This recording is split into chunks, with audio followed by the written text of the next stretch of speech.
You are standing in the pale hour before dawn.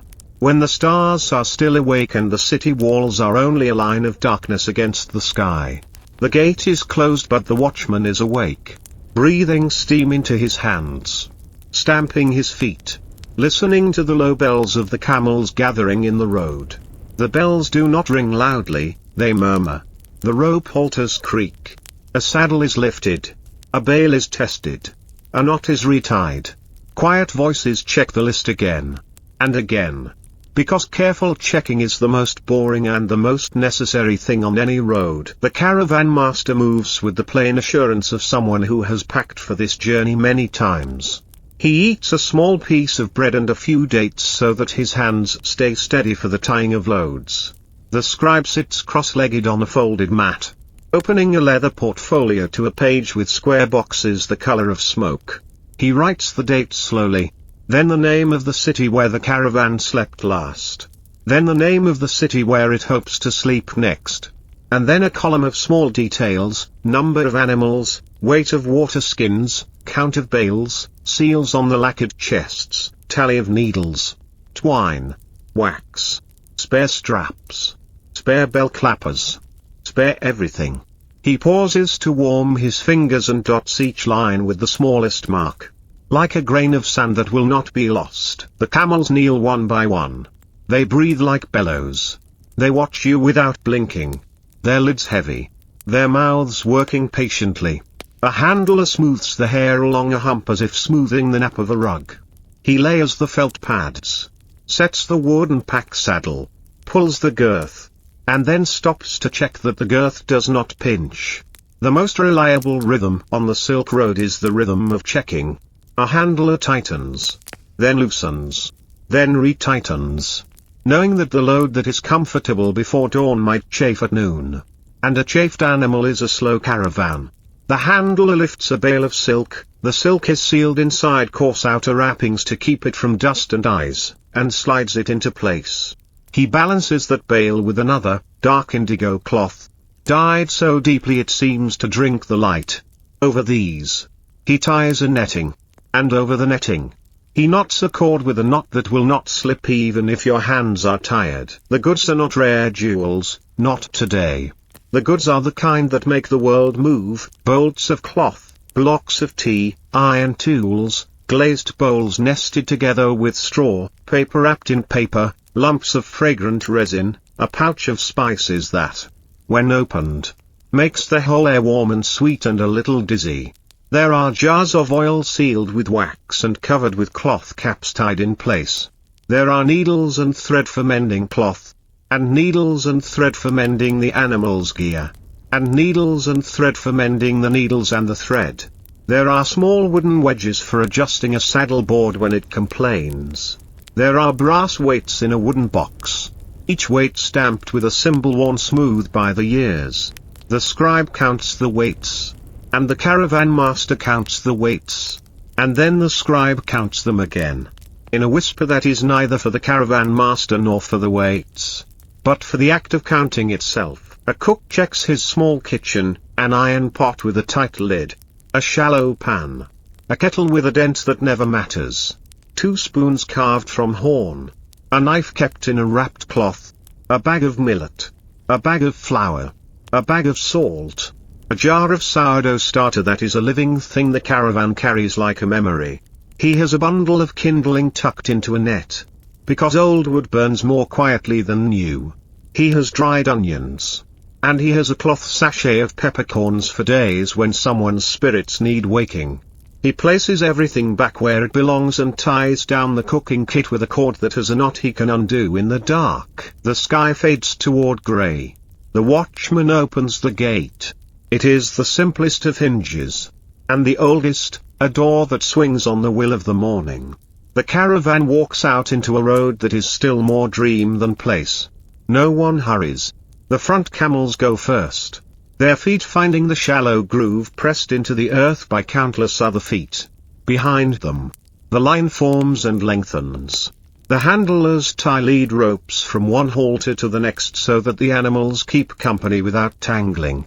The master walks beside the first string and the scribe walks beside the second and the cook walks near the back with the medical chest, not because it is his, but because he is used to minding things that comfort. There is no drumbeat, no trumpet, no flourish, only breath, soft bells, and the steady hush of steps. You are told, gently, that the first hour of the day is for settling in. No talk of distance. No talk of danger. No talk of what is ahead. The first hour is for the bodies of people and the bodies of animals, to remember the pace together. To find the stride that is sustainable and unremarkable and therefore perfect. The caravan master will say, if he says anything at all, that the road rewards those who are quietly stubborn. The city dwindles behind you. Gardens give way to scrub. Scrub gives way to sand. The sand is not a sea, that is a metaphor. The sand is sand, small and ordinary and everywhere. The ground becomes a book of footprints. There are lines of foxes written across the margin. There are the two-leaf stamps of desert birds and the wide brushwork of lizards and the round, clean circles where beetles rolled their burdens during the night. The animals breathe. And a thin, dry smell rises from their coats and mixes with the faint sweetness of the resin blocks and the quiet comfort of wool and rope and leather warmed by hands. When the sun arrives, it does not leap, it climbs deliberately, as if it too were carrying a load. Scarves are pulled over heads and ears. The first thin layer of shade is made with hats and the second thin layer is made with patience. The caravan's pace shortens by half the length of a foot, which is not much and is enough. Those who walk hum in their throats without noticing, not a song. Exactly. But the small humming that makes a breath choose something to do. At mid-morning, the caravan stops in a shallow basin where the wind rests. It is not an oasis, there is no water, there is only a gentler place to be. Mats are unrolled. The kettle is unpacked. The cook measures water from a skin and sets it to warm. Not to boil. Because hot water, not boiling water, dissolves tea with a kind of mildness that matches the day. The animals kneel and open their mouths as a sign of comfort, not hunger. Their jaws move side to side. A handler rubs a hump with slow circles, testing for places that might eat and swell, finding none. He feels better about the afternoon. The scribe opens the portfolio and writes a line that means all is as expected. The script is a square hand that does not hurry. He adds a small dot for the direction of the wind and a small cross for the character of the sky, and then he stops. Not because he is finished, but because the habit is to write only what endures. Clouds do not endure. Wind does not endure. But habit does. And so he closes the book at the same speed he opened it. The tea is poured. It tastes like the color of straw and the idea of warmth. There is a piece of flatbread with a press of salt. Someone bites a dried apricot and studies the line of the horizon as if the horizon had written him a letter and he was reading it again for comfort. The master speaks about the caravanserai where they mean to rest tonight. He describes it in the way people describe places they love, not the height of the wall or the number of stalls, but the way the courtyard smells like damp dust after the well is drawn. And the way the caretaker's cat sits where the sunbeam falls on the ledger table every late afternoon. And the way the gatekeeper never hurries, even when the road is busy, because he knows the road will still be there when he opens the gate. The caravan sets out again. Noon is flatter. Shadows gather in closer. A handler walks with a strip of cloth in his hand and rubs the leather where it polishes against a buckle, keeping it smooth, keeping it quiet. Someone counts steps to mark time and stops counting when counting becomes the time. You learn how to rest while walking, to let the mind become like a piece of linen laid over a railing, gently drying in the warm air, moving only when the air moves it. You learn to let the world come toward you and pass through you softly. The same bush appears again and again, slightly reshaped by light. The same tune repeats in a different grammar. The same tiny leaf mounts the same stem. So green you could forget it is one leaf in a million and love it for being itself. In the late afternoon, the road finds a line of palms and a low wall and a square tower with two small windows. The caravanserai is there, rising out of the day like a sentence you have been ready to read. The gate is dark and cool because the sun cannot reach far inside it. The gatekeeper stands there with a ring of keys that chime against each other like a thin wind. He greets the master slowly. He looks at the animals with the eye of someone who respects an honest back. He asks about the road behind and the road ahead. Not because he expects a surprise, but because part of a caravanserai's work is to collect small, accurate truths and keep them for those who pass through. Inside, the courtyard is a geometric calm, a rectangle of swept dust, a rectangle of shade, a square of water, a line of stalls along the sides, a second story with rooms that face inward, a stair that turns with dignified reluctance. The smell of the place is old wood and wet rope. Someone has roasted grain recently, and the fragrance hangs in the air like a friendly thought. The animals kneel and are unburdened. Loads are slid to the ground and stacked with patience, cloth with cloth, jars with jars, iron with iron. The handlers check the animal's skin where the straps lie, they spread a salve made of fat and herbs, they murmur to the animals with practical kindness. The animals fold their legs and lie on their chests and sigh. A boy brings a shallow pan of water and a brush and cleans each animal's feet, one by one. Because careful feet are the same as distance. Water is drawn from the well. The well is a learning that goes straight down and remains fresh because it neither hurries nor argues with the sand. The rope is thick. The bucket is dented in 3 places. The water comes up with a sound like a low thought being completed. The cook fills the kettle. The scribe dips a cloth and wipes dust from the portfolio's cover, as if to wash the day from the day. There is a small prayer room on one side, cool and plain. There is a storeroom on another side where the caretaker keeps spare pegs, spare lamp wicks, spare broom heads, spare patience. There is a corner where broken things wait, a cracked pan, a bent ladle, a saddle board with a weakness near the notch. The caretaker keeps these things because sometimes a broken thing shows you how to fix a whole thing. The evening routine is not exciting, which is precisely why it is beautiful. The cook makes a fire in a shallow pit lined with stones that remember many fires. He sets the pot and stirs millet with water until it thickens. He adds a pinch of salt and slices of dried onion and 2 dried apricots, because even a simple meal can hold a moderate joy. He warms the flat bread on the pan and makes tea again, this time letting the water truly boil, because the night likes steam. The scribe opens the ledger and writes a little more than at midday. He notes that everyone arrived.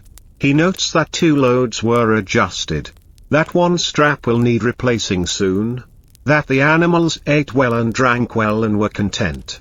He draws a tiny shape in the margin to stand for the caravanserai, a square within a square with a dot in the center for the well. It is the smallest map. And it is enough. Traders from another caravan sit beneath an arch and speak softly in a language that shares words with yours like 2 cousins sharing bread. They talk about prices the way carpenters talk about wood, with an affection for the grain. Pepper is steady, they say, and cinnamon is runny, by which they mean that it moves. And salt is salt, which is the same as saying that salt is what salt always is. A man produces a set of small brass weights and a balance that swings like a lazy thought between 2 opinions. He measures slowly. The weights are round and feel like coins that decided to be honest. If a bargain is struck, it is for something small tonight, a bundle of needles, a skein of strong thread, a spoon. The big trades wait for big towns. The small trades keep a caravan uninteresting in all the useful ways. Someone mentions thieves. The word is joined to the night as a reminder to set watches, not as a summoning. In a place like this, caution is gentler than fear. The master assigns watches in pairs. The first pair walks the courtyard's edge, passing from archway to archway, counting their steps to know the distance. They listen for the sound of rope sliding or a buckle speaking or a gate dreaming of opening. They hear none of these things. They hear the cat jump from the ledger table to the floor. They hear the kettle settling as it forgets the fire. They hear the wind smooth itself against the wall. The second pair will relieve them when the candle burns down to a line marked on its side. A slow hour that does not have to be exact to be good enough. Then the stars take their places. Not quickly.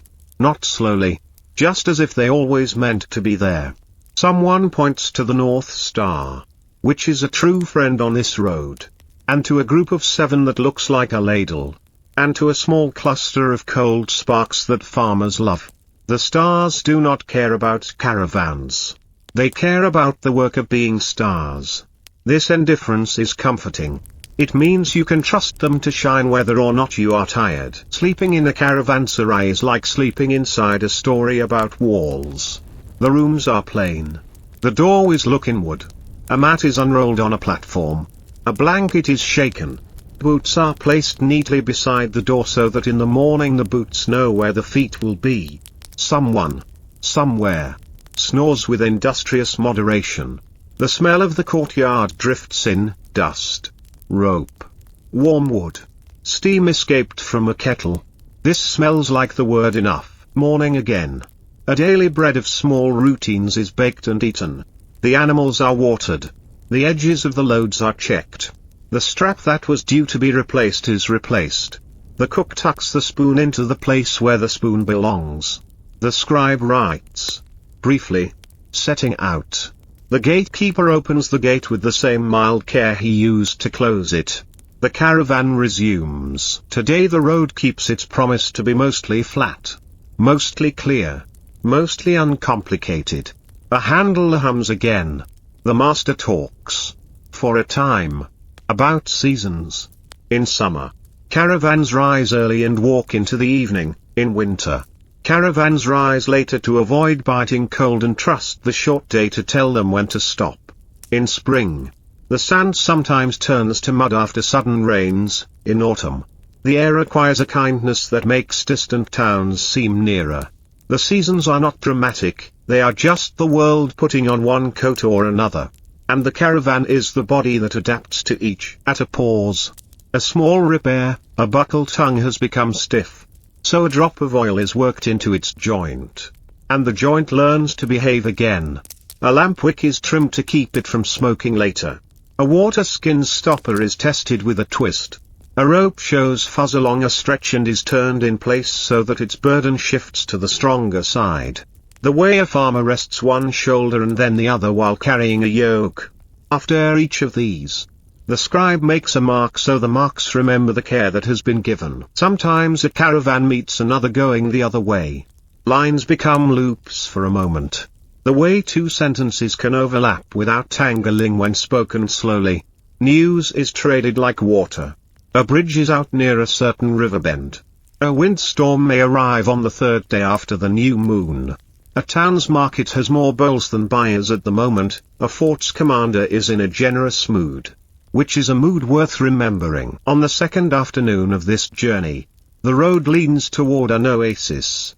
You see it at first the way you always see an oasis, as an idea of green that suggests itself to your eyes long before it is a fact. Then it becomes a fact. Palms rise like careful thoughts. The water is shallow and, therefore, grateful for being shaded. The caravan stops at the watered edge. Animals drink. People fill skins. Hands are washed. A man with a small iron comb works through the hair along a camel's neck and spine. Not to groom for the look of it, but to catch any scurf that might become discomfort. Because comfort travels faster. The cook cleans the pot with sand and rinses it with a small, patient amount of water and cooks a thin porridge with a handful of raisins. Someone crushes a peppercorn, inhales gently, and smiles at the way a tiny seed can lift a big mood. Bread is warmed. Tea is poured. The taste of the water changes with the place where you drink it. The way a phrase changes with the mouth that says it. The oasis water tastes faintly like the memory of stone. You walk among the palms at a careful distance, so as not to disturb the shallow roots that hold the trees upright. Date clusters hang, some are wrapped in netting to keep the birds from growing too confident. A small irrigation channel runs like a clean line drawn by a humble hand.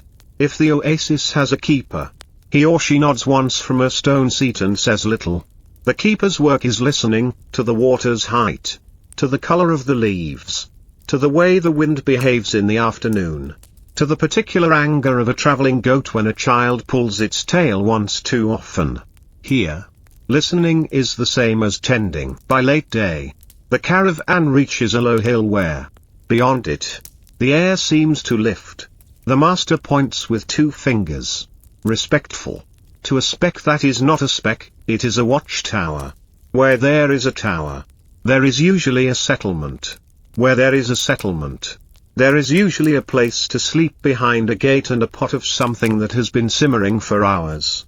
The animals sense the nearness of stopping and lengthen their steps by half the width of a foot. Not because they are eager and not because they are told, but because all bodies have a way of leaning toward rest. This caravanserai is different from yesterday's in a way that keeps things interesting while remaining thoroughly calm. Its walls are made of sun-dried bricks that keep secrets. Its gate opens into a shade so cool that your eyes rest like hands in a basin of water. The caretaker has a broom that has known many handles. He sweeps a little. Not because the courtyard is dirty, but because the act of sweeping is a way of keeping company with time. A group of potters sits with their backs against the wall, their legs stretched before them, talking about glazes in the manner of people describing weather, not excited, just attentive. A merchant shows the master a tray of small blue beads, each with a narrow hole, each bead the size and shape of a thought you could string between 2 other thoughts. The master buys none today. The caravan's purpose is not beads but distance. Still, the beads are admired for being exactly themselves. In a corner, a boy grinds grain with a hand mill. The sound is circular and contained. Grinding is a task meant for listening. The millstone tells you how much you have done. It tells you when the grain is softer. It tells you, without words, when you can stop. The boy's hands are dusted like bread before baking. Night routines repeat. And repetition is a gift. A small brazier is lit on a ledge high enough that no curious animal can nudge it. A string of laundry is stretched. A lamp is trimmed. The register of sleeping places is updated by the caretaker's wife, who writes tiny, perfect letters and says the names softly as she records them, as if making a blessing of the sounds. The scribe steps outside the gate and tips his head back to look for the pattern of stars he used to find as a child. He finds it without trouble. Orion is standing there with his belt too loosely tied. A detail that always makes the scribe smile. If only inside himself. The North Star keeps its small, bright promise. The road could go on for another 100 nights or end tomorrow morning. The stars behave in exactly the same gentle way. You are told, softly, that tomorrow's landscape will include low, stony ridges and a dry lake bed that sometimes reflects the sky so faithfully that people think the world has doubled. The master describes how to cross such a bed. Keep the line of the ridge to your right, watch the print of your own feet when the surface remembers them for a moment and then forgets, let the breeze from the west touch your left cheek lightly, trust these small instructions, which have been polished by so many journeys that they slip over the day without catching. In the morning, the caravan crosses the dry lake. It is a sheet of pale, cracked earth arranged like a pattern on the bottom of a bowl. Each crack is thin as a thread. The animals walk gently. The handlers keep the line even. The cook hums the grinding mill rhythm, which now lives in his hands as well as the boys. Far off, the ridge holds its grey. Closer, small salt crystals blink in the light. For an hour or two the world is extremely simple: horizon, feet, breath, bell, light, and the habit of moving forward. By midday, the ground changes. Rocks lift into long, low backs like the spines of resting animals. Here the caravan slows. Not because the rocks are truly difficult, but because the rocks give you an excuse to be deliberate. A handler points out a plant that stores water in its leaves. He does not collect it, he only notes it. A bird circles and then settles on a boulder with a view. It practices the art of being a bird. It succeeds. A lizard watches you pass and then forgets you thoroughly. Which is what you want the wild world to do. A little higher up the ridge, there used to be a shrine to a traveling god whose name no one agrees upon. The shrine is now a few stones that can be read as a notch in the day. Someone leaves a tiny handful of grain. Not as a payment but as a courtesy. Courtesy is the oil that keeps the hinges of the world moving without squealing. The afternoon brings a wind that decides to say something and then changes its mind. When the wind does that, the best answer is to tighten a scarf, lower your head slightly, and let the wind continue its thinking. The animals blink. Their lashes keep a small theatre of dust away from their eyes. The bell clappers knock with the patient rhythm of ropes transforming motion into sound. At the next stop, the scribe makes a longer note, 2 pots traded for 3 spare straps and a bundle of dry reeds suitable for fire starting. He draws a tiny reed beside the words. He draws 3 tiny straps. And the cook laughs and says the straps look like snakes pretending to sleep. And the scribe is content. Because a ledger that can make a cook laugh without smudging the facts is a ledger doing noble work. There are letters to carry. The caravan takes them on because caravans are not only for goods, they are for messages that would take too long to arrive on their own legs. The letters are in many hands and many styles, some are folded into themselves and sealed, some are old and tied with string, some are just a scrap asking a favor from a cousin in a far town. The master places the packet in the scribe's portfolio. The scribe writes the names into the ledger with a care that is not fussy. He believes in the work of a letter. Evening arrives in a color that cannot decide whether it is gold or smoke. The road runs into a shallow valley where the stones lie like sleeping sheep. The caravan makes a small camp. There is no wall tonight, there is no gate, there is only the confidence of a place that doesn't require one. The animals are picketed, the ropes are tested, the lines between them are set so that they cannot wander far and cannot tangle themselves in the dark. A ring of stones is made. A fire is coaxed from a spark to a thumb of flame to a small, useful circle. Dinner is the equal of breakfast and lunch, neither superior nor inferior. Simply itself. Millet again. Because millet keeps well and asks little. Bread again. Because bread is the invention humanity loves most after the blanket. Tea again. Because tea knows how to speak to tired mouths. Someone produces a small spoonful of honey and a small spoonful of clarified butter. And these are shared around in a way that neither calls attention to generosity nor ignores it. A quiet companion tells a quiet story about a market where all the lamps were made of beaten metal and all the flames were the same size, which made the night seem like a thought repeated with care. The story has no danger in it, no surprise, only a pleasing shape. When it ends, someone says, "Yes," in a tone that means the story has landed in the bowl of the evening and sits there comfortably. Night watch again. The first pair walk the perimeter they have marked with their eyes. They check the ropes. They listen to the breathing. They stand for a while with their hands tucked into their sleeves and think about nothing in particular. The second pair take their place and stand in the small distance between 2 breaths. The sky is so full of points that it looks like a cloth a careful hand has embroidered for weeks. The wind decides not to say anything after all. The next town is still a day and a half away. The master speaks of it as if speaking about a neighbor he respects, not overly familiar, not distant. He says there will be a scale that is honest even when the buyer looks away. He says there will be a mosque whose courtyard gives shade that tastes like cool water. He says there will be a street where the potters have hung their wares so that every doorway looks like a shelf in a quiet shop. He says there will be a baker who will put a handful of sesame seeds in the bread if he is in a good mood. And that it is worth waiting for that mood to arrive. You sleep. You wake. Day follows night like a piece of cloth folded over and over the same way until it learns the crease. The road becomes less sandy, then more stony, then a little sandy again. It likes to vary itself mildly. The animals keep their counsel, their best conversation is endurance. The handlers keep their counsel, their best conversation is patience.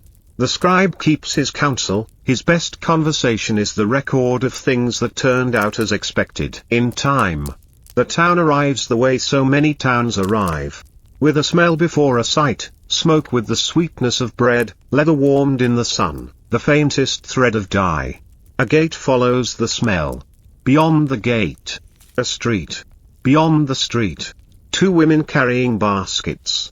A child chasing 3 pigeons as if this were a task assigned by a gentle king.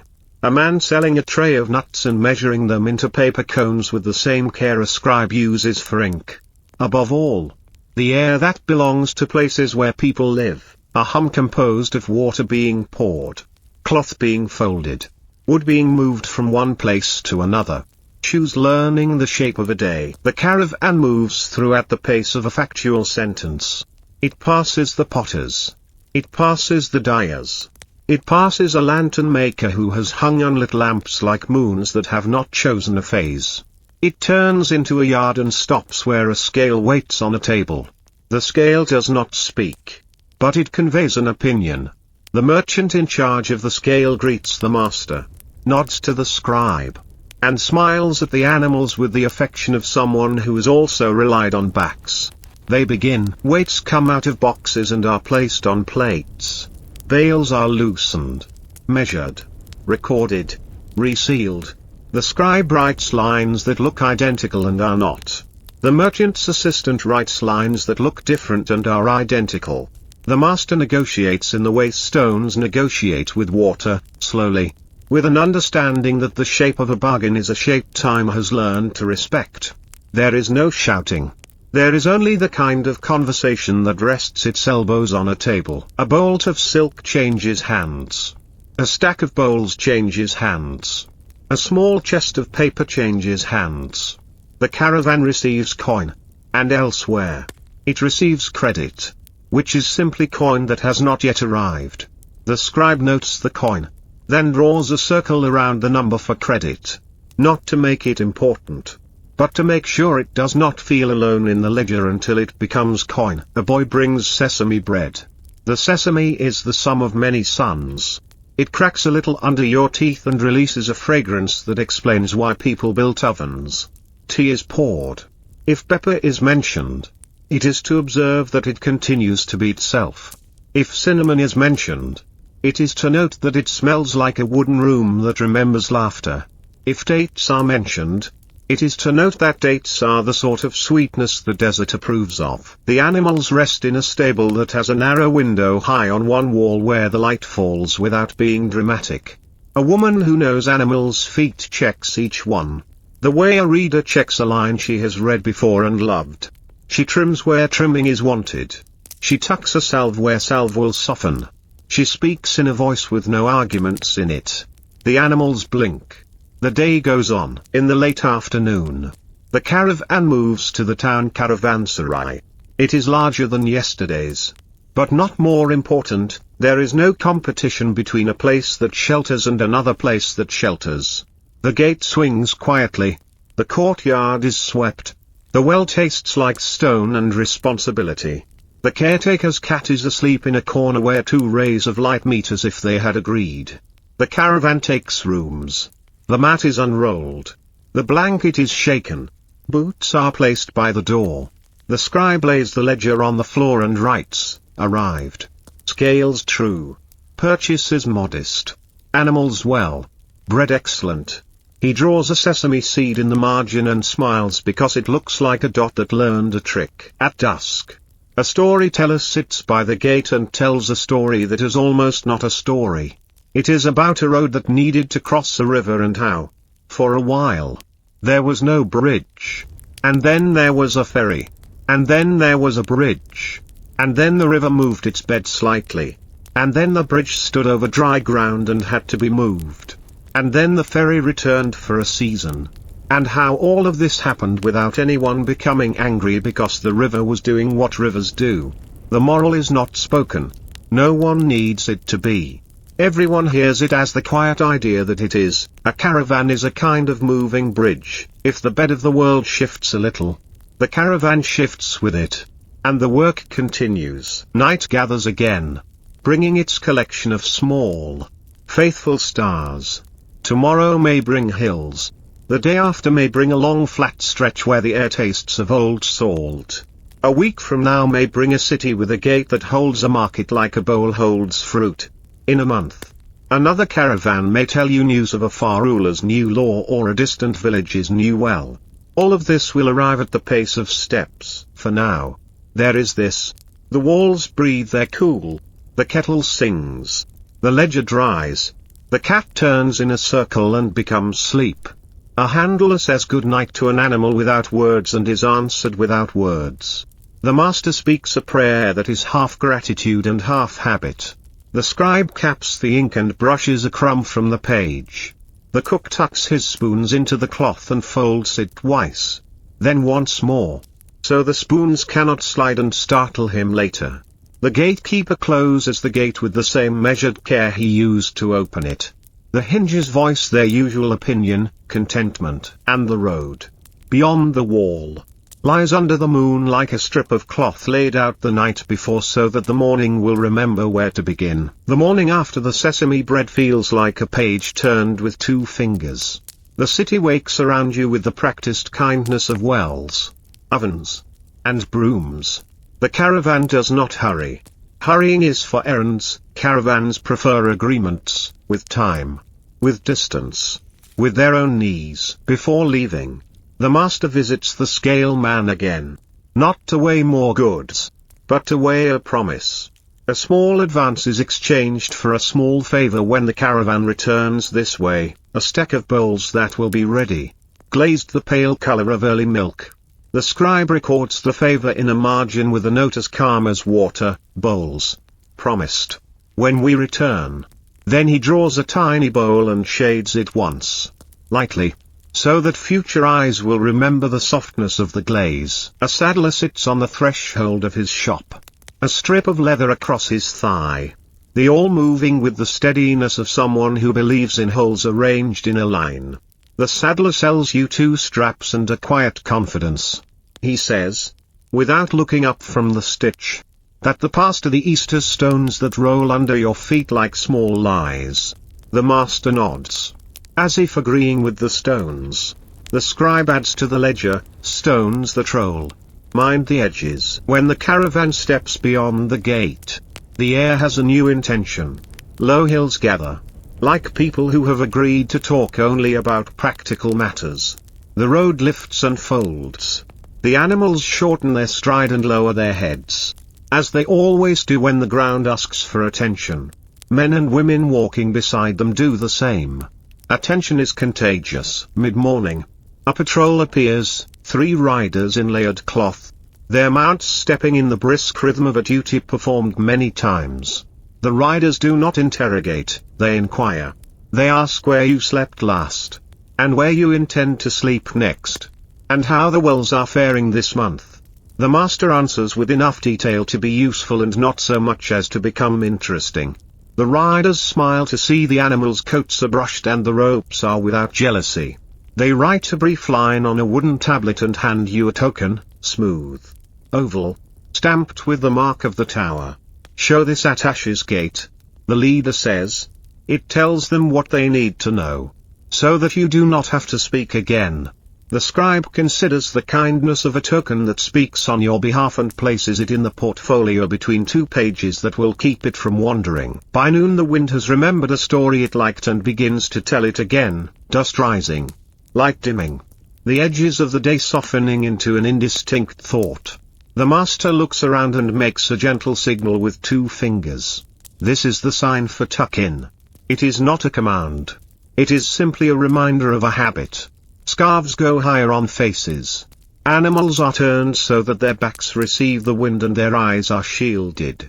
The line of the caravan shortens until each person can touch the next with a hand. A rope is uncoiled and passed from halter to halter so that even if the air becomes less cooperative, the caravan will remain a single sentence rather than a scatter of letters. The dust grows, but not to malice. It only insists. The handlers speak to the animals in the voice reserved for weather, low, even, including no opinions. The bells dampen. The world becomes 4 colors, earth, cloth, rope, breath, The caravan moves at the pace of thought inside a closed eye. This is not dangerous, this is simply slow. Slow is not the enemy. Slow is the method. When the wind has said enough, it lessens in a way that is almost apologetic. Faces are unwrapped, a little laughter escapes, not because anything was funny, but because air tastes like air again. The scribe opens the ledger, coughs a small cough, and writes, "Wind visited." He does not add adjectives. Adjectives are already in the dust. A pass begins. Not a grand pass. Not an alpine boast. Only a long switchback drawn across the spine of the hills, carving its opinion into the slope. Here the animals prove themselves again as engineers of ordinary miracles, 4 soft feet, 2 patient humps, the willingness to choose balance at every step. The master walks at the front and places his staff on the ground before each turn as if he were knocking on a door the hill has already agreed to open. Halfway up, the caravan pauses in a crease of shade. A handler examines a girth strap, strokes the hair beneath, and finds a place where friction has whispered too long. Out comes a small tin of salve. The salve smells faintly of smoke and grass. He spreads a thin line with 2 fingers. The way you might draw a horizon on a child's slate. The animal eases its weight from one knee to the other and settles. The handler waits until the skin decides it is content. Waiting is part of the repair. At the top, a low wall of loose stones marks a spot where many travelers have believed in walls. On the far side, the land falls away into a basin that holds its heat like a secret. In the notch of the pass, someone has left a small and practical shrine, a platform just high enough to keep offerings from becoming food for ants. There are 3 pebbles, a curl of old rope, and a coin no one spends anymore. The cook adds a few kernels of millet. The master places the token from the riders on the platform for a breath and then takes it up again, not an offering. A courtesy handshake with a place. The descent requires short steps. Knees bent. Straps checked again. In the middle of the slope, a runner from a village appears with a basket. He is not out of breath, this is his hill. The basket holds apricots that have decided to be exactly ripe. The master buys a small handful and passes them back along the line. Apricots moving from palm to palm like small suns instructed to set gently on each tongue. The scribe notes the purchase and draws an apricot that looks like a circle trying to remember that it is also a fruit. The basin holds a town that is more water than houses. Irrigation channels move like sentences through a page of fields. Men standing mid-calf in the water tease weeds free with slow forks. Children run the dry edges and practice the art of shouting to one another without alarming the ducks. The caravan's feet make the sound of approval on the hard-baked street. At Ash's Gate, the token reveals its quiet purpose. The guard calls you friends without going to the trouble of proving it, he simply opens the gate. Inside, a courtyard where the shade is wide. A man with ink on his thumb sits at a low table with a beautiful problem, 3 lists that wish to be one. He welcomes the master into the fellowship of lists. The 2 of them, with the scribe as witness, become briefly and joyfully occupied with alignment, load tallies, animal counts, travelers' names. After a little while the 3 lists are not one list, but they agree with one another. Agreement is as close as lists ever need to come to love. In this town the ovens are round and built into the courtyard wall. Bread is slapped to the inner heat and peels away when it is ready with the cheerful unwillingness of a child leaving a warm bath. The cook watches closely. Not to steal craft. Only to be reminded that simple things prefer simple tools. He buys 2 rounds to crumble into the evening pot and carries them flat on his palms. Palms remembering to be plates. As the light slips toward evening, the potter's quarter collects what it always collects, clay under fingernails. Conversations about firing temperatures. Shelves full of futures. A potter lifts a cup and taps it with another cup, the sound rings and does not rattle. Which is the sound you hope for when a cup explains itself. The master buys a small set, 4 cups. A saucer. A bowl shallow enough to teach discipline to soup. For gifts, he says, The scribe writes for gifts and understands that gifts are a way of remembering a place without asking it to carry you beyond the gate. Night inside this caravanserai comes with a small luxury, a bathroom where hot water is persuaded into a basin by means of a pipe and patience. Travelers take turns untying knots in their shoulders with steam. No one hurries. The room fills with a muted chorus, the sound of water poured from a dipper. The soft coarseness of a cloth lifting dust from skin. The sigh that follows heat across the spine. Clean is not a moral here, it is an adjustment. Like tightening a strap. Watches are posted. The cat, here, prefers the top step of the stair, where it can observe 2 corridors and the chance that someone will drop a crumb. The stars are fewer, muted by the vapor that rises from the irrigated fields. But the North Star still makes it small. Readable point. A storyteller in the corner repeats a tale you heard last year about a caravan that attempted a shortcut and discovered a longer route. The moral, again, does not need to be said. Morning arrives in 2 tones, birds occupying the channel's edges, and the scrape of a broom carefully telling dust where to go. The master hires 2 hillmen to walk with the caravan for 3 days. They know the rock that pretends to be a step and the step that pretends to be a rock. They are paid partly in coin and partly in needles and thread, which is an old way of saying that repairs are wealth. The scribe writes their names and a brief description: grey scarf, high laugh for one, left-handed with staff for the other, so that when they part ways the ledger can remember them as precisely as the road will. The next day's light is a linen colour. The wind minds its own business. The caravan moves along the foot of a bluff where swallows practice fast, accurate thinking. A man on a small donkey passes with a pack of glass jars wrapped in straw. He rides as if the air were glass also. The master buys 1 jar filled with something clear and anise-scented. Not to drink tonight but to trade in a town that favors such flavors. The scribe notes the acquisition and draws a jar with a neck narrower than truth. At noon, the caravan takes rest in the lee of an outcrop that has learned to be helpful. The cook produces a pan wide enough to convince water to become a little soup. He breaks one of the round breads into the pot, adds dried onion, cumin crushed under the heel of a hand, and a whisper of the aniseed liquid on the tip of a spoon. The soup becomes more than the sum of its memory. Bowls pass. The new cups are tried and found to be good at being cups. A letter is delivered in this town to an old woman with dyed fingertips and a smile that can be heard. The letter is short. It says, "I have arrived." And then the name of a city she has never seen but loves anyway because the letter says her son is standing there. She bows to the caravan as if bowing to a bridge. She gives the scribe a ribbon the color of a pomegranate seed. The scribe ties the ribbon at the corner of his ledger and does not write about it. The ribbon is not a transaction, it is a brightness. Toward evening the road edges a salt flat. Not the dry, crackled page of an old lake, but a hard, pale floor that holds footprints like promises.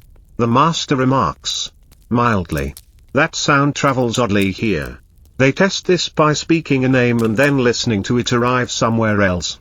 A few breaths later, surprised at its own echo. The animals do not care about echoes. They are satisfied with ground that does not argue. A low tower shows itself ahead, square and sensible. At its foot, another caravan has already made camp, traders with thick felt hats. Their animals shaggy and pleased with themselves. They have come from a cooler side of the world and have brought with them a smell like smoke remembered by wool. Greetings are small, which is to say perfect.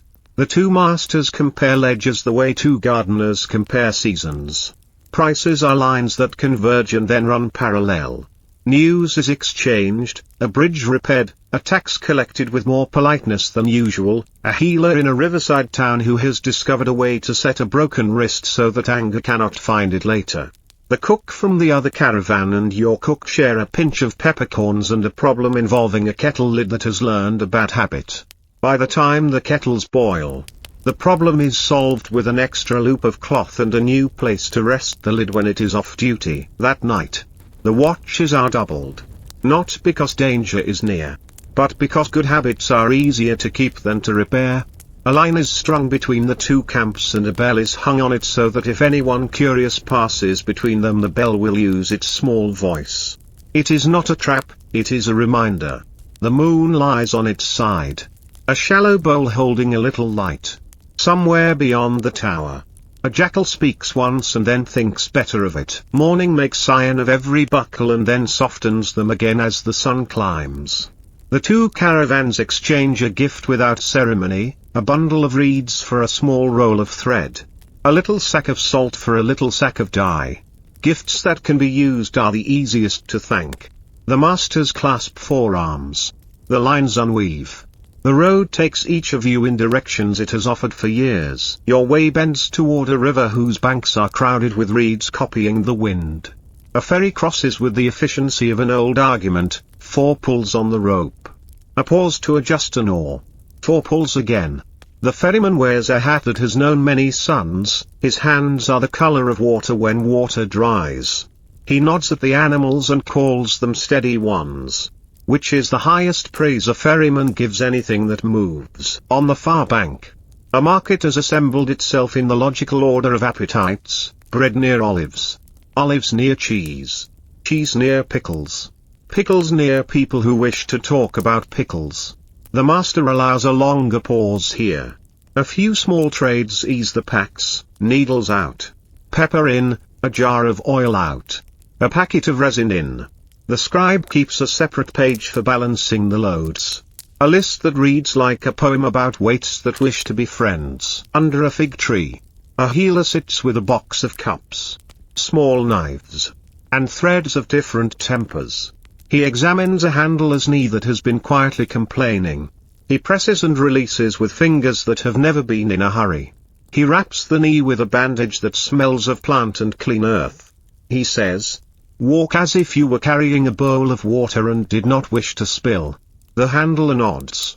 The scribe writes this sentence down just as it was said. He knows a good instruction when he hears one. Days pass in a faithful pattern: rise, tie, step, pause, paw, step, untie, sleep. You see, from a road's distance, a fire temple's small, carefully tended flame through an open vent. You see, another day. Prayer flags in a wind that has learned some manners, on another. A stupa pale as chalk against a hill. No one argues about names. These are places where people practice keeping company with the invisible.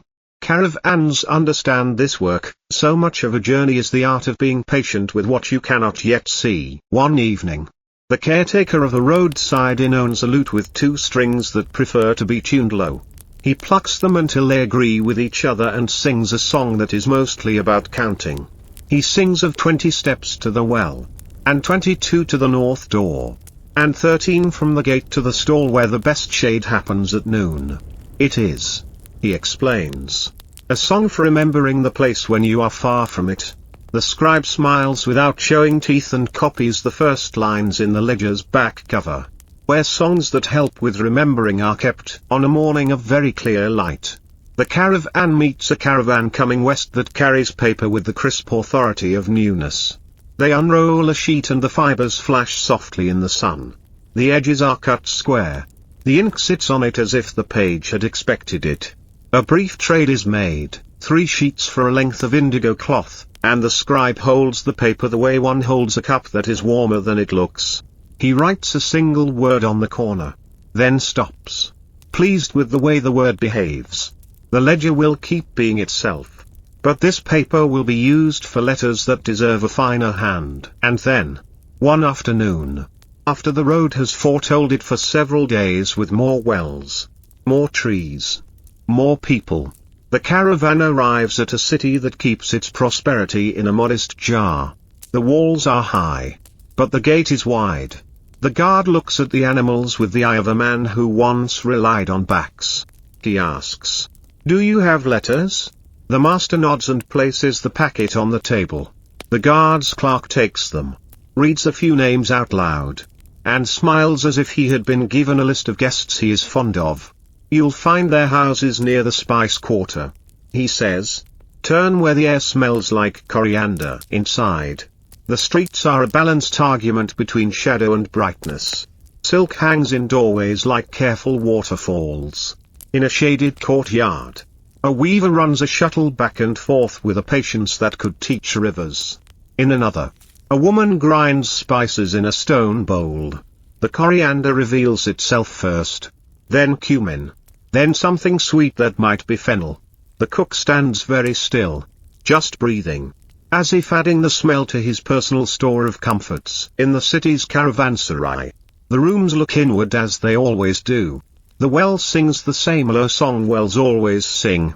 The scribe unfolds the letters due here and delivers them in the late afternoon, accompanied by a boy who knows the streets like the lines on his own palm. A shopkeeper takes a letter and tucks it into his chest as if it were a small, warm animal. An apprentice receives another and reads it twice, lips moving. The second time slower. A widow in a gown the color of tea accepts a folded page and closes her eyes for the length of one breath before opening it. The caravan sells what it has brought to sell. Modestly. It buys what it came to buy: more thread, more salt, a stack of bowls of the early milk color, a set of bells whose clappers are made from wood that learns a deeper sound after many nights. The master pays the gate tax without drama. The scribe writes the amount and draws a tiny gate that looks satisfied. That night, in a city full of other people's hopes, the caravan eats in the courtyard under a vine that has decided to be generous. The cook has made a stew that persuades lentils to remember summer. Flat bread is torn and dipped. Tea is poured. Then poured again. The ledger lies open for a time and then is closed. The animals, in their stalls, breathe the easy breath of those who understood the day and were understood by it. The master speaks, not loudly, about the road ahead. It will bend toward higher ground for a while, then settle into a valley with evenings so long that shadows have time to make long friendships with doorways. There is a town there where glass is blown in the morning and cooled in a cellar where the air tastes like a cave. There is a market where pepper pretends to be coin and is commonly believed. There is a bridge that learned to be kind to wheels and feet equally. We will go there, he says. We will trade there. We will sleep there. We will wake and tie and walk. The scribe will write. The cook will simmer. The animals will carry and kneel and chew and consider us with their patient eyes. The stars will behave as stars. And you, within this unhurried machinery, will keep company with the most dependable companions a traveler can have: small tasks, good habits, and distances that yield to steps. If a new wind rises, you will wrap your face and shorten the line. If a well is deep, you will take your turns at the rope. If a strap frays, you will trim and turn and mend. If a city asks your name, you will answer in the language of calm. Later, in the hour when day is folded and put away, you lie on your mat and listen to the sound of a cup being placed carefully on a ledge, a broom finishing a conversation with the floor, a cat discovering that a coil of rope is not a snake after all. The gate closes. The hinges give their small opinion, contentment. Again, the night walks out into the courtyard and lies down at everyone's feet like a loyal dog. The well keeps breathing. Somewhere, the scribe's ribbon remembers the pomegranate seed. Somewhere, the master's token warms in a pocket like a pebble that has decided to be useful. Beyond the wall, the road waits under the same sky it always wears. A simple garment that does not go out of fashion. It lies there like a bookmark, so that when morning opens the book, the story will know exactly where to begin. Morning puts the vine leaves into small green coins of light. The city pours itself into its stay, doors lifted, shutters set back, brooms conferring with thresholds. The caravan readies itself without comment. One of the new bells tries its voice and finds a tone that lives a little lower in the chest. The animals approve by not objecting. The scribe places yesterday's sesame-colored page beneath a clean one and writes a modest heading: Departing East. First hour. Agreeable. At the gate, a clock with ink on one thumbnail presents a small wooden stamp, square as a satisfied thought. He presses it into a pad that smells faintly of lamp black and cardamom and marks the ledger with a sign that means tax acknowledged. Journey lawful. He doesn't look at his hand while he does it. A long friendship with stamps has taught him where his own thumb is. The master thanks him with the same nod he uses for wells and bridges. The road leans up from the city like a ramp the day built overnight. Gardens become the idea of gardens. Then barley that has not yet made up its mind. Then scrub with opinions about goats. The animals carry the new cups wrapped in straw, the straw whispers to itself and then falls silent. A child runs alongside to the boundary stone and stops there. As children always do. As if the stone were the beginning of a sentence they are not ready to read. By late morning, a river introduces itself, broad-shouldered and unhurried. The bridge is a modest arithmetic of arches, stone teaching water to pass beneath it without quarrel.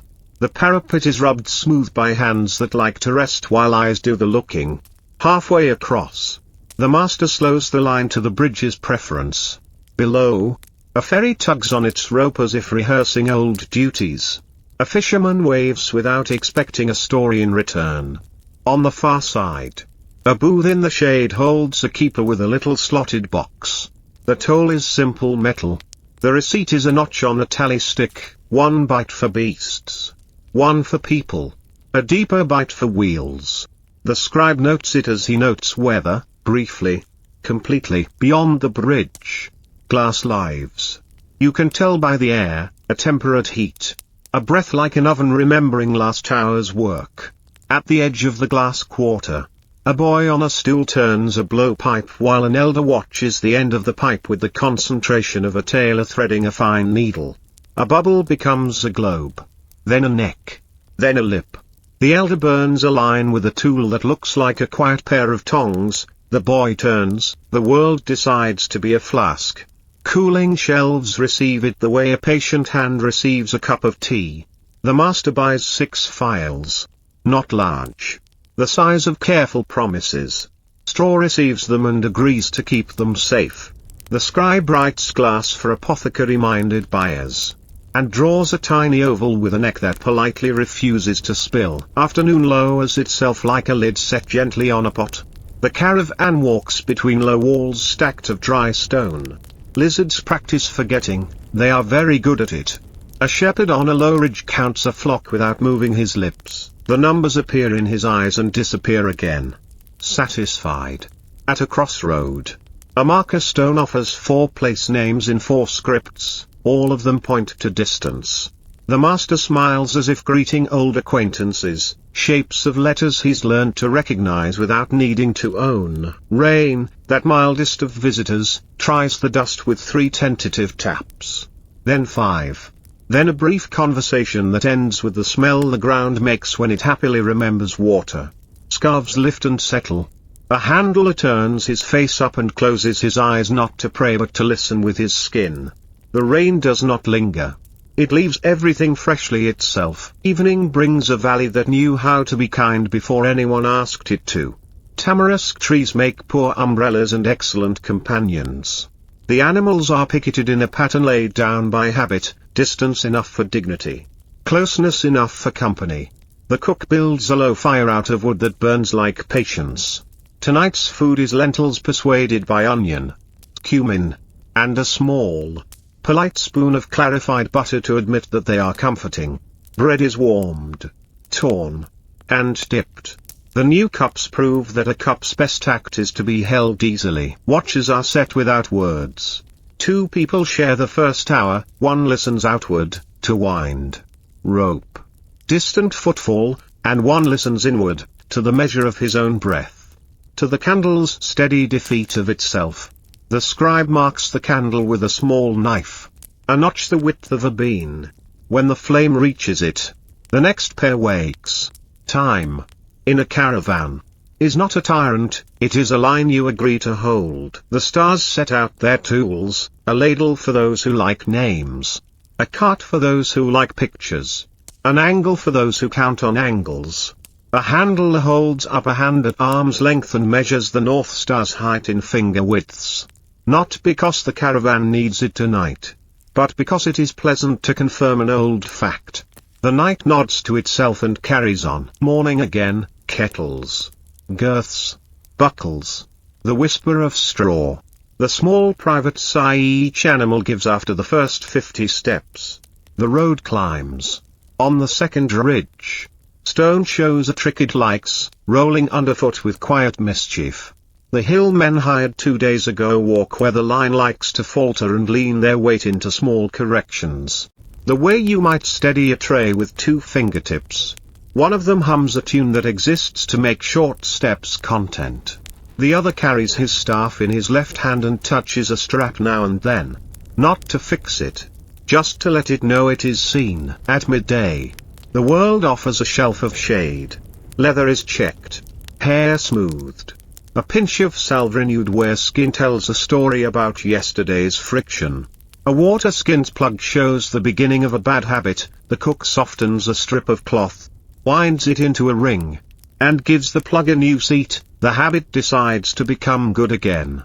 The scribe writes a line that contains a whole philosophy. Turn the rope, the strong side rests. Down slope. A village performs the art of pepper. A merchant opens a jar and the scent spreads like an opinion everyone already shares. The weights come out, stamped with worn symbols. No one hurries, the scale appreciates patience. Pepper is not measured to astonish, it is measured to be correct. A modest sack changes hands, the mouth is tied with a knot that can be untied even when fingers are cold. The scribe draws a single dot beside the number, the kind of dot a peppercorn would make if it wished to sign its name. Here, a letter finds its person. A baker wipes flour from his hands onto an apron that has learned the pattern of his life and accepts the folded square. He reads while he listens to the oven. A smile finds him like yeast finds warm water. He nods at the messenger as if they shared a secret which is, in a way, true. He presses a small, warm roll into the scribe's palm. The roll tastes of work done well. Farther on, a customs post where 2 roads shake hands. The officer is a woman whose hair is tied with a strip of red cloth that once was part of a canopy. She reads the token stamped by the river tower and nods at its good breeding. She asks 3 questions with the tone of someone checking a list of medicines. Where from? Where to? What carried? The master answers with nouns arranged sensibly. She presses a different stamp, oval, with a gull in flight, on the ledger and offers a suggestion for the valley ahead. The north bank walks easier after rain. Advice is the toll you hope to pay. The scribe copies her remark into the margin and underlines north once. Not because he doubts, but because weather loves to rearrange. The valley lengthens, the river speaks in more syllables. Windmills would be a story for another place. Here, it is hands that lift water, wheels that paddle, skins that rise and pour. You choose the north bank and discover that the officer was telling the truth. The ground there has agreed to your feet. A caravan heading west meets you at a bend.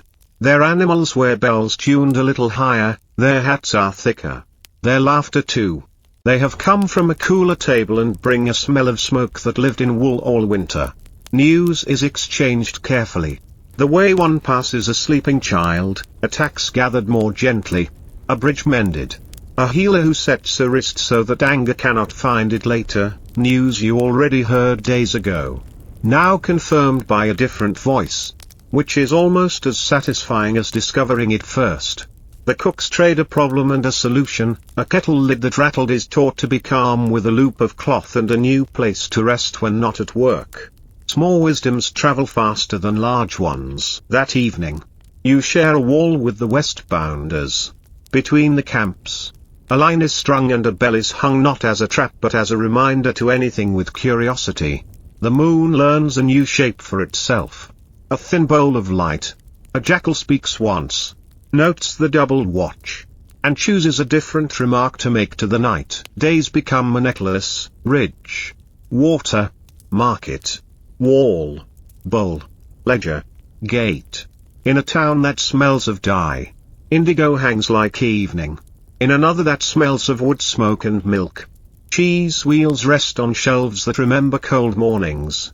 In another, The glass sellers the master mentioned present their soft, constant temper, cool without drama. A glass blower shows the scribe a flaw called a tear where thin cooled too quickly, the scribe nods. As if the page might sometimes weep in the same way when ink is hurried. The scribe buys nothing, he buys the word tear and places it among his careful nouns. A small difficulty arrives. Because days like to remind you they are alive. A strap fails where leather has been honest for too long. There is a soft, resigned sound. The sound of a hinge admitting it cannot do noon. The animal stops without panic. Kneels as if it had planned to kneel. And looks backward with an eye that suggests it is free to help if asked correctly.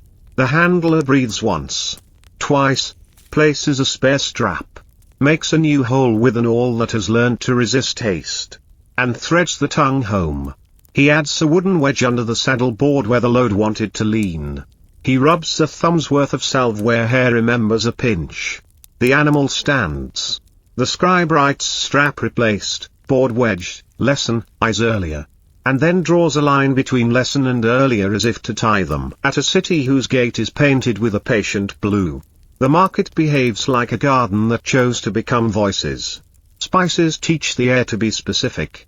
A stall sells needles that look like tiny, obedient lights. Another sells ink in cakes that smell of pine soot and promise. Pepper is treated as coin, in some stalls coin is treated as pepper. The math works because everyone agrees that flavor is a kind of wealth. The master trades a measured ribbon of indigo for a ledger-sized stack of paper with a surface so courteous that any brush would feel at home on it. The scribe strokes the top sheet with the back of a finger and thinks of letters not yet born. A map seller invites the master to consider a cloth that holds a road in brown thread, wells in blue knots, towns in red cross stitches, mountains in a grey that knows when to stop.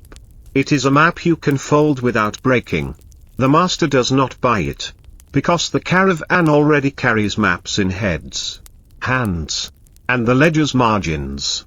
But he thanks the seller as one greets a fellow craftsperson. In this Bluegate city, the caravan rests longer. Animals receive a more thorough grooming, a curry combs slow circles, a careful search along the girth line for anything that might become something. A woman whose work is animals' feet trims with a knife that never surprises a tendon. She warms a salve in her palm and works it in the direction hair prefers. She works until skin forgets it was ever cross. The animals blink and practice being statues. Letters go out as well as in. The scribe writes 3, one to a merchant of cups met months ago. One to a sister of a handler whose laughs are high and brief. One to the boy who taught him the counting song at the roadside inn. He writes slowly on the new paper. The brush making sounds so fine they are almost beyond hearing. He seals the letters with a thumbprint and a scrap of ribbon that remembers pomegranate. Then hands them to a courier whose satchel has learned every weather. Night comes with small luxuries, lamps trimmed evenly. A bathhouse where steam learns the shape of the room. A cobbler who refuses to be paid for a stitch because it is exactly the right size to do without coin. The cook sits with another cook and they draw a stew in words, lentils, onion, cumin, a bone if the day is generous, a spoon of yogurt tomorrow if a goat is in the mood. Recipes are the same kind of map as the stitched cloth, ways through hunger that respect the ground. The road ahead wants higher ground again. Morning clothes itself in wool and then agrees to shed it by noon. The pass is not proud, it simply exists. Snow lives in shadows even though the sun is not stingy. A caravan appears, horns gentle, backs taller, breath drawing a soft cloth into the air. The two lines pass each other slowly, blessings exchanged without theatre. A gives you the look camels give in warmer stories, the look of a creature that has solved its own life and will let you borrow the answer for an afternoon. At the crest, a tower that guards more weather than road. Inside, a brazier keeps coals like a modest heart. The keeper pours tea that has known salt, the cup surprises the tongue and then the tongue nods. Taut. The keeper says the wind will play at being a wall by mid-afternoon and someone should tie down what is willing to lift. The master ties what is willing to lift. Advice received. Advice obeyed, this is a friendship. Descent is the art of remembering that knees are not hinges, they are agreements. Steps shorten. Voices go softer. Because cliffs like quiet. At the foot. A town of wool and wood. Looms and hand cards. Spindles and warp-weighted patience. A weaver invites the scribe to put 2 fingers on the weft as the shuttle passes so he will feel the idea of tension. He does. He feels the idea and nods as if 2 new lines had just appeared in his ledger that will not be written for days. From here. Evenings lengthen in the way the master foretold, shadows practice friendship with doorways until both forget where one ends and the other begins. The glass blow as our early people, their furnaces burn before the world is hot, their cellars cool what mornings invent.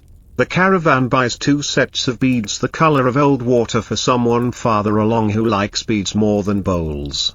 The pepper merchant takes a single phial for a daughter who admires light caught in glass. Trades like this, crossing purposes in neat lines, make a ledger look like a very orderly fabric. On the road out of the wool town, the caravan meets a complaint disguised as a rumor, thieves. The word is held carefully, without embroidery. The master nods in recognition of the rumor's existence. The way one nods at winter even on a mild day. Watches double without theatrics for a while. Ropes are coiled in places where ropes cannot be stolen without ringing the bell that remembers to speak when disturbed. Nothing happens. The rumor is allowed to dissolve into the air it borrowed. A week's ring of days later, sun a little yellower. Wind a little more disciplined, the caravan reaches a city that counts time by shadows on tall walls. The gate likes good ledgers. The master places the book on a table that has seen many such books. A clock traces yesterday's stamp with 1 finger and adds the city's own in the blank place that has been waiting for it. The way a cup waits for tea. He examines the token from the first tower and looks pleased to see a friend's face. The city tastes the caravan and the caravan tastes the city, each finds the other as expected and therefore good. Here, a bridge learned kindness for wheels and feet equally by letting the middle of itself be a fraction lower. So the climb is barely a climb and the descent is barely a descent. Here, a market believes pepper is a cousin of coin and coriander is a cousin of conversation. Here, the caravan sells a portion of what it has become and buys a portion of what it will be. Resin for someone who mends lutes. Paper for someone who loves letters. Thread for everyone. The scribe's ledger is now heavier by several stamps and lighter by questions that have found answers. He ties the pomegranate ribbon again. Tighter than before. Not because anything is loose, but because the gesture pleases the day. He writes. At the bottom of the page. The sort of sentence that could be a prayer if it wanted to be and is content not to be. Road kept, loads tended, people well, animals well, distances answered. Night. Once more. Becomes a courtyard that knows your name. The animals settle with the sound that always persuades sleep, the long exhale that means the back has remembered a flat floor. The cook sets a pot on a ring of steady heat and counts breaths until it thinks about boiling. The master rolls the map you do not need but like to look at. The weaver's lesson lives in the scribe's fingers, when he turns the page. He feels both warp and weft. In a high corner, a cat resolves a philosophical misunderstanding with a coil of rope and then moves on. When you finally lie down, the hinges of the gate speak their small, contented opinion again. And the well repeats its low, endless sentence about patience and depth. Somewhere in the yard a candle eats the last of its own shadow. Somewhere out beyond the wall, the road lies on the ground like a bookmark tucked into a book you are reading slowly on purpose. In the morning you will open it to the place your finger kept. And the words will be exactly where you left them. Ready to walk with you at the pace of breath, bell, step, and the agreeable habit of going on.